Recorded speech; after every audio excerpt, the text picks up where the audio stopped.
નમસ્કાર, શ્રી છત્રપતિ વિદ્યા સંકુલમાંથી હું વાલી બોલું છું। મારા છોકરો અહીંયા જુનિયર કેજીમાં ભણે છે, મિહિત મેહુલ સોલંકી। જ્યારે મેં એને સ્કૂલમાં મૂક્યો તો ત્યારે એને બોલતા પણ નહીં આવડતું હતું, હાથમાં પેન પકડતા પણ નહીં આવડતું હતું। જ્યારે મેં આ સ્કૂલમાં મૂક્યો ત્યારે અત્યારે એટલો એક્ટિવ છે કે એની કોઈ વાત નથી, બરાબર। પછી એ આ સ્કૂલમાં સારા સંસ્કાર, સારી પ્રવૃત્તિ પણ દેવામાં આવે છે, જેમ કે ડાન્સ, સ્કેટિંગ, કરાટે વગેરે કરાવવામાં આવે છે। સ્કૂલમાં અત્યારે 2025નું સપ્તરંગી આયોજન કરવામાં આવ્યું હતું, જેમાં નાના નાના છોકરાઓ પણ પાર્ટિસિપેટ કરેલું।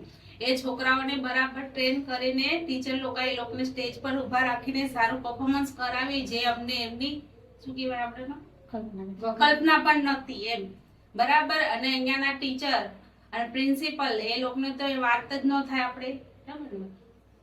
પછી જેમ કે માસી છે, એ પણ આપણા છોકરાઓને સારી રીતના ટ્રીટ કરે છે, એ લોકોને સારા સંસ્કાર આપે છે। પ્રિન્સિપલ બી એ લોકો સાથે છોકરાની જેમ છોકરા થઈ જશે, અને શિક્ષકો પણ જેમ કે આપણે એમની માં છે એવી રીતના અહીંયા એમના મમ્મી બીજા થઈ જાય છે, જેમ કે શાળા, બરાબર। સ્કૂલમાં આપણે છોકરાઓને અહીંયા મૂકે છે, એની કોઈ આપણે